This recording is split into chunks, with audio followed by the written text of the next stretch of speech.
Hardest thing about Agile is understanding the mindset and the philosophy. I think a lot of people come into the class expecting that they can get a checklist of things to do and then they will suddenly become Agile. And it really is a philosophy about the way that you work with your peers in software development as well as engage your customers in order to deliver the best product possible, and less about the mechanics and the steps that you actually have to take in order to truly be Agile. I'm here with Leslie Morse. Leslie's an Agile instructor for ASPE. We're here on the morning of the second day. Correct. And how's the class been going?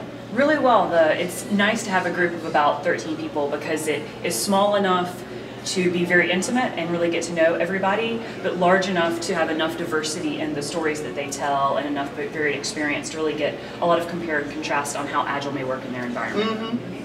The course is going real well. She's helping me look out into the future and leading our team in the right direction. And do you think that learning Agile is going to be helpful to you? Oh, yes. What's the first thing you think you'll do back at work differently after attending the class? Going through the must-haves and throwing some of those out and rearranging. Very good. Prioritizing better. There are absolutely tactical strategies that you can train and equip your team to start executing that will allow them to operate in an Agile fashion while you, as leadership, change and morph the culture of your organization. Because I think to truly be as close to Agile as possible, I talked about, taking the time to inspect and adapt, but it is truly embracing a new culture and a new way of operating as an organization. And part of that is the people, and part of that is not doing things in a waterfall sequential fashion any longer. Yeah, like if you're the teenage girl at home, you might want the alarm system on, but not the motion detector. Right.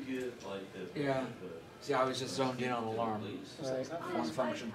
Am I going to be like, I didn't get that? I would sort of expect it to. But versus like, that is really, really awesome. We have one person saying, or maybe more than one person saying satisfy, another person saying must have.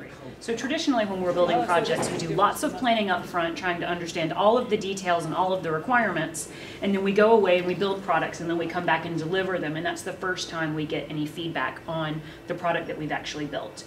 Agile changes that and gives you a paradigm shift and really looks at strategies and techniques for having continuous product delivery, providing your customers the opportunity to provide feedback as you go and correct as you go. And a key principle of being able to do that is the ability to inspect and adapt. And taking that time to look at how are we building the product, how are we working together as a team, and improving that as you go along. And that's why people will come to training classes like the one that I'm teaching today, boot camps. They'll go to BA specific or Agile requirement specific courses to get deep expertise in those different areas.